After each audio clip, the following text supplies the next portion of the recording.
Okay, now we have the 3-2 work together, some continuation of journalizing transactions on our journal.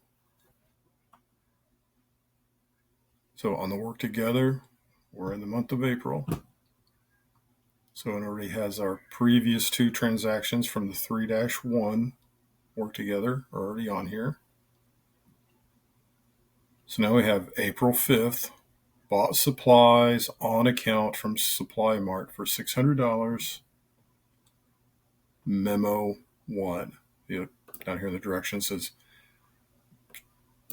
M is going to be abbreviated for memo, is the abbreviation for memo, and then we're using C for check, which we had in 3-1. So bought supplies on account from Supply Mart.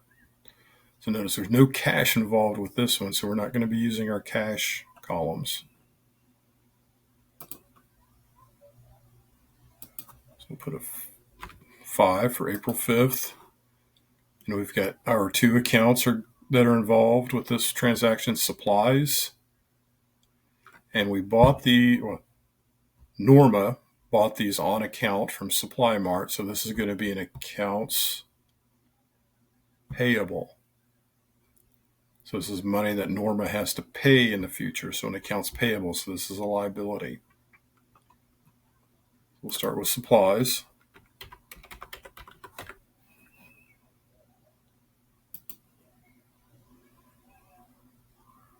That's M1 for our document number, M1.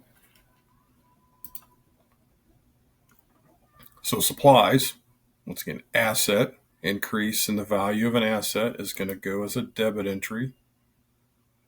So in that amount is $600. So we'll put 600 here.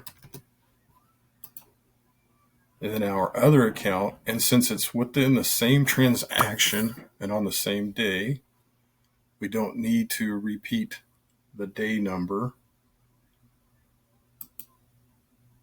But we do need to put in the account title, and this is going to be an accounts payable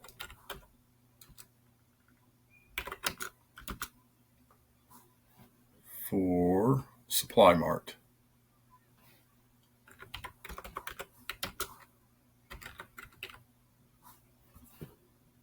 So a liability. So we don't need to duplicate our memo number either, since it's part of the same transaction.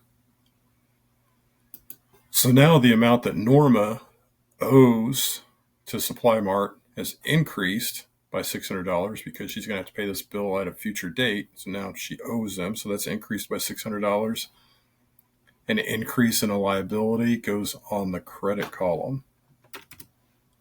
So 600 there.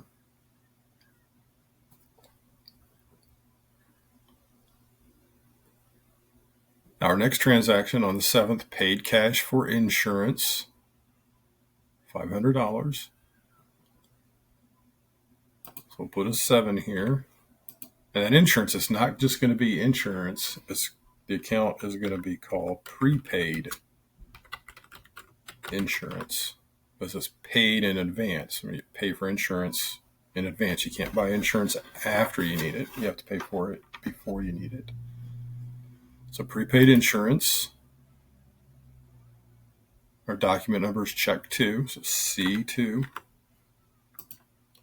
That prepaid insurance.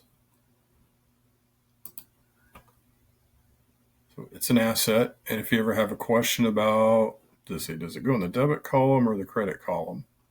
Remember, assets, any increase in an asset goes in the debit column.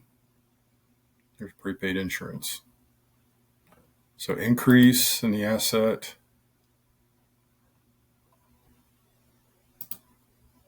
$500.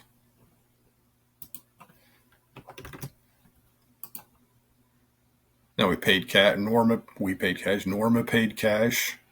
So the cash is going to decrease. So a decrease in an asset goes under credit. So increase for an asset, debit. Decrease for an asset, credit. And then the last one, Paid cash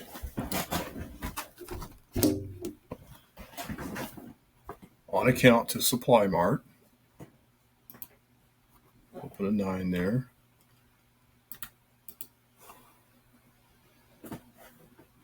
So once again, Norma's paying some money towards the bill that she owes to Supply Mart. So that's going to be paid towards that accounts payable account. Accounts payable.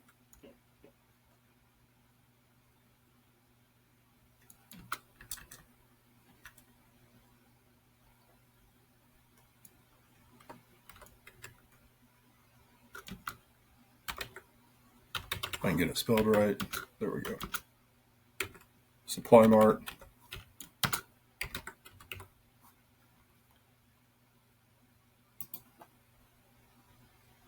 Use check 3, so C3.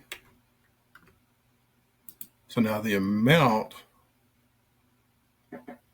that Norma paid towards her bill for Supply Mart is $300. So the amount that Norma owes to Supply Mart is going to decrease. So it's going to decrease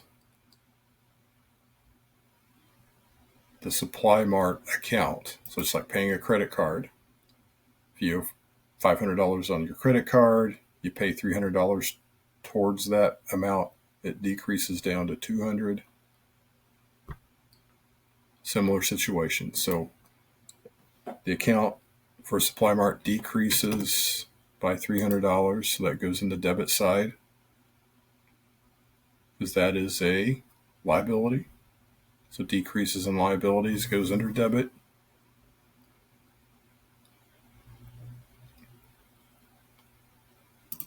Then check, same thing as cash. So paying out that money, it's going to decrease the checking account, decreases the cash. So $300 credit.